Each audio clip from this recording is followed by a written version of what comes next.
तारीख से यात्रा शुरू करी। आज यात्रा का चौथा दिन है और चौथे दिन हम फतेहाबाद, बूना, टोहाना वो करते हुए नरवाना तक पहुंचेंगे। बदलाव के यात्रा के पहले दिन 70 किलोमीटर, दूसरे दिन 110 किलोमीटर, कल 125 किलोमीटर और आज करीबन 100 किलोमीटर की दूरी ये यात्रा तय करेगी। इस बीच में 6 विधानसभा अभी तक हमने कवर करी हैं और जो सुझाव, जो बातें लोगों के बीच से आई हैं वो मैं समझता हूं कि आने वाले समय में आम आदमी पार्टी उसको कोशिश करेगी कि हम अपने घोषणा पत्र में अपनी गारंटियों के अंदर उसको रखें और सुनिश्चित कर सके कि जिस मकसद को लेकर के बदलाव यात्रा पूरे हरियाणा में निकली है वो बदलाव हो, वो परिवर्तन हो और वो केवल औपचारिक मात्र ना हो। जैसे 5 साल में सत्ता बदलती है, ये आमूलचूल व्यवस्था परिवर्तन की हमारी लड़ाई है, हमारा संघर्ष है और इसमें नए लोगों को लेकर के आम आदमी निकली है कि नए लोग राजनीति में प्रवेश करें, साधारण परिवारों के लोग आगे आए, उनकी कार्यशैली, क्योंकि जब नए लोग आते हैं तो एक नई कार्यशैली, एक नई सोच, एक नया संकल्प, नई नीतियां लेकर के आते हैं। और बाकी मैं समझता हूं कि आप देख ही रहे हैं कि किस तरीके का रिस्पॉन्स इस यात्रा को है। आज बीच में हम कल मिले भी लोगों से, कल भी ये बात आई और हरियाणा में जगह जगह हम देख रहे हैं कि फ्रूट और जो सब्जियां विक्रेता हैं, जो हमारे आड़ती हैं, उनके ऊपर जिस तरीके से मार्केट फीस लगाने की कोशिश है उसके खिलाफ भी उनका बड़ा संघर्ष है, बड़ा आंदोलन का उन्होंने ऐलान किया है। हम सब उनके साथ हैं और ये बहुत ही अव्यवहारिक है। वो ठीक कह रहे हैं कि जब इसके रेट फिक्स नहीं होते तो हम एक साथ पूरे साल की, वो कह रहे हैं कि एक साथ मार्केट फीस भर दो और वो भी जितना वो कमाते हैं उसका 1.5 गुना करके कर दो।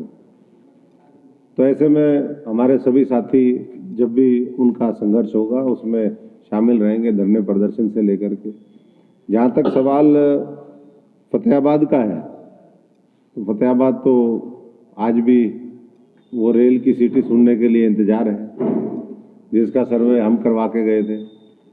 आप सबको पता है, हांसी अग्रोहा हिसार से लेकर के via Agroha Fatehabad railway line की बात थी, लेकिन अभी भी इतने वर्ष बीतने के बाद भी कोई उसके ऊपर काम नहीं हुआ है। ये हाईवे जो उस समय हमारे समय में शुरू हुआ बनना, आज ये अगर हाईवे नहीं होता तो बाढ़ की चपेट में पूरा फतेहाबाद जिला आ जाता, पूरा सिरसा जिला आ जाता, पीछे जो बाढ़ हुई।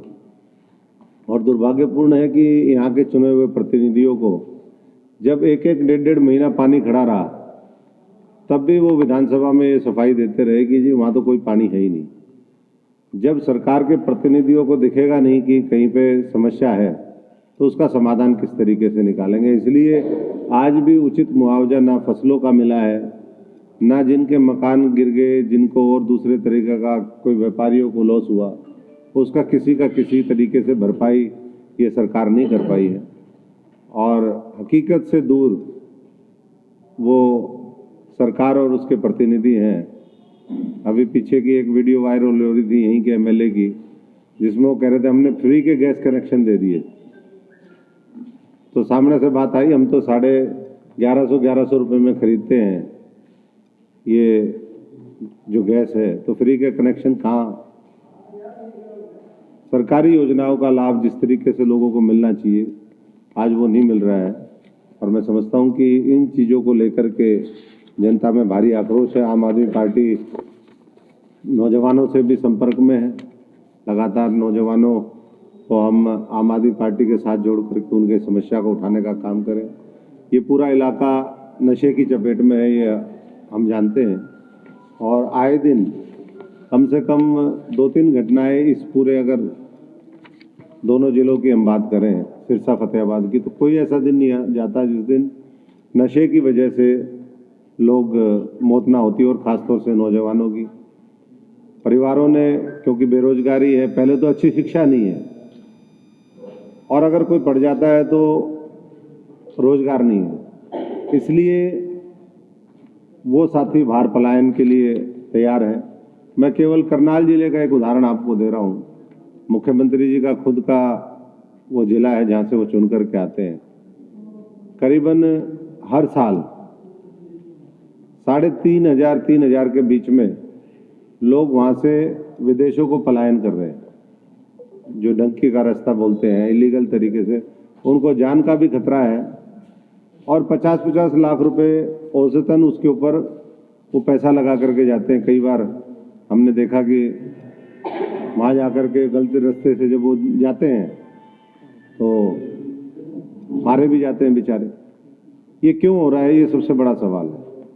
ये इसलिए है कि आज सरकार की नीतियाँ रोजगार को लेकर के ठीक नहीं है, शिक्षा को लेकर ठीक नहीं है, वो अपने पैरों पर खड़े हो सके इसके लिए कोई सरकार और मजबूत फैसला नहीं ले रही। अभी पीछे आपने देखा होगा, आज 2-3 दिन से डिबेट चल रहा है कि सरकार ने कहा कि हम इजराइल भेजेंगे, और कुछ लोग उसको डिनाई करने में लगे हुए हैं। जहां मौत का साया है वहां पर सरकार भेजने के लिए तैयार है। दूसरी तरफ जो लोग ठीक रास्ते से जाना चाहते हैं, और ये इसलिए है कि घर वाले भी ये सोचते हैं कि बच्चा यहाँ पर नशे में के मौत के मुंह में जाएगा, उससे अच्छा उसको बाहर भेज दे, सेटल हो जाएगा। लेकिन परिस्थितियाँ दूसरी तरीके की बन जाती हैं।